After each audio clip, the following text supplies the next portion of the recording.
Hello hi दोस्तों, नमस्ते, सत श्री अकाल, आदाब। कैसे हैं आप? स्वागत है आपका। आज हम जानेंगे भगवान श्री कृष्ण का परम दोस्त साथी सुदामा के बारे में। आखिर ऐसा क्या हुआ था कि सुदामा को पूरी जिंदगी भर गरीबी झेलनी पड़ी थी, भगवान श्री कृष्ण के दोस्त होते हुए भी।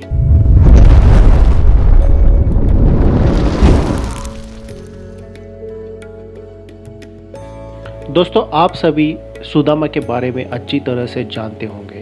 सुदामा भगवान श्री कृष्ण के अनन्य भक्त थे। ये दिन रात उठते बैठते सोते जागते सिर्फ भगवान श्री कृष्ण का ही जाप किया करते थे। सुदामा दिन भर भिक्षा मांगते थे और जो कुछ मिलता था वही पकाकर खाते थे। सुदामा की एक पत्नी और 2 बच्चे भी थे। सुदामा को भिक्षा में इतना भी अन्न नहीं मिलता था कि वो पूरी तरह से अपने परिवार का गुजारा कर सके।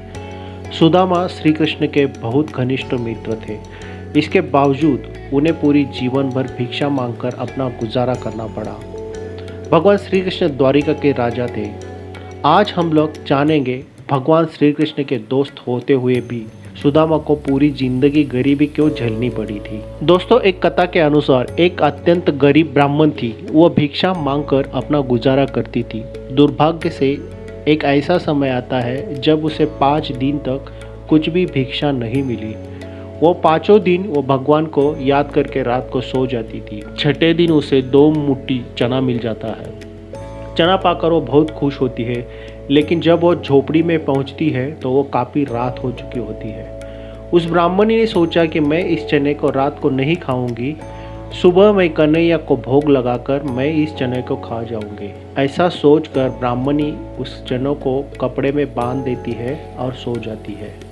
इसके बाद वो कन्हैया का नाम लेकर सो गई। लेकिन दोस्तों, कहा जाता है ना कि दाने दाने पर लिखा होता है खाने वाले का नाम। ब्राह्मणी के सोते ही उस कुटिया में कुछ चोर चोरी करने के इरादे से घुस जाते हैं, लेकिन उस ब्राह्मणी की कुटिया में चने के अलावा कुछ भी नहीं मिला। चोर उस चने को गठरी को सोना चांदी रखा है ऐसा सोचकर ले जाने लगते हैं। इतने में ही क्या होता है, उस ब्राह्मणी की नींद खुल जाती है और वो चोर चोर ऐसा जोर से शोर मचाने लगती है। उस ब्राह्मणी का शोर सुनकर सभी गांव वाले चोर को पकड़ने के लिए दौड़ते हैं। उधर चोर चने से भरी पोटली को लेकर भाग जाते हैं। पकड़े जाने के डर से कारण वो संदीपान ऋषि के आश्रम में छुप जाते हैं, जहाँ पर सुदामा तथा भगवान श्री कृष्ण ने शिक्षा प्राप्त की थी। तब गुरु माता को लगा कि आश्रम में कोई अंदर आ गया है। इतने में चोर को संदेह हो जाता है कि कोई उन्हें देख रहा है। इसके डर से चोर भागने लगते हैं। जब चोर भागने लगते हैं तब उनकी वो चने की पोटली वहाँ गिर जाती है।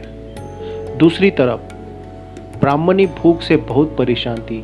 जब ब्राह्मणी को ये पता चला कि चोरों ने उसकी चने की पोटली चुरा ली है, तो ब्राह्मणी उनको ये शाप देती है कि मेरी पोटली का चना जो भी खाएगा वह दरिद्र हो जाएगा।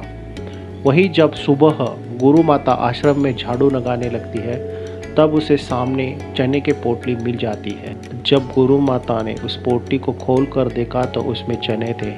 सुदामा और श्री कृष्ण उसी समय लकड़ियाँ लाने के लिए जंगल की तरफ जा रहे थे।